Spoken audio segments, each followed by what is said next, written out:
Real fact Marathi न्यूजमध्ये सर्व बंधूंचं स्वागत आहे. आपण बघत आहोत जंतर मंतरवर जवळपास कितीतरी हजार विद्यार्थी आणि काँग्रेस, त्याच्यानंतर केजरीवाल म्हणजेच आपचे काही कार्यकर्ते, विद्यार्थी सगळेच आंदोलन करत आहेत. यामध्ये अनेक विद्यार्थ्यांना पोलिसांनी मारहाण केली. हे पाहून तुम्हाला, मला आणि सर्वांनाच वाईट वाटतं. परंतु एक नीट जर विचार केला आणि जर सखोल विचार केला तर यामध्ये अगोदर दगडफेक कोणी केली ही विचार करायला पाहिजे आपण. हे बघा, नीटचे विद्यार्थी यांच्यासोबत जे झालं ते अतिशय वाईट झालं.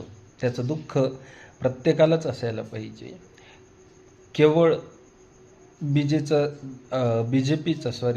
बी जे पीचा समर्थक जर मी तुम्हाला म्हणून बोलत असेल, असं वाटत असेल तर हे 100% चुकीचं आहे.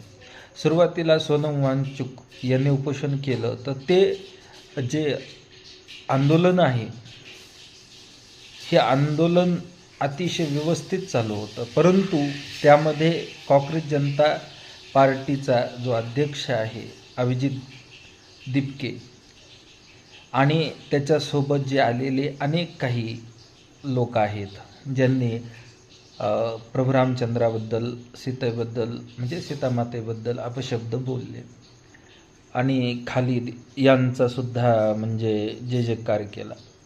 आता विचार केला तर या आंदोलनाला नीटच्या विद्यार्थ्यांवर न्याय होण्यासाठी हे आंदोलन केलेलं होतं आणि जे काही शिक्षण मंत्री आहेत त्यांनी राजीनामा द्यावा अशी त्यांची इच्छा आहे.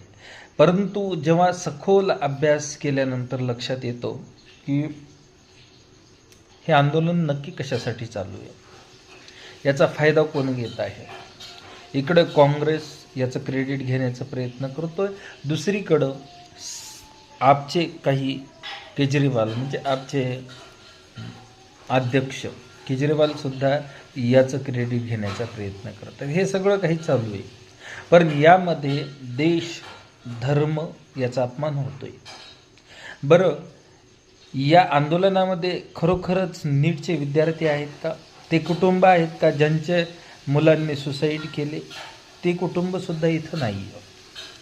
नक्कीच जे काही घडलंय ते चुकीचं घडलेलं आहे. परंतु माझं एकच म्हणणं आहे, एक व्यापक विचार करून बघा, सखोल विचार करून बघा आणि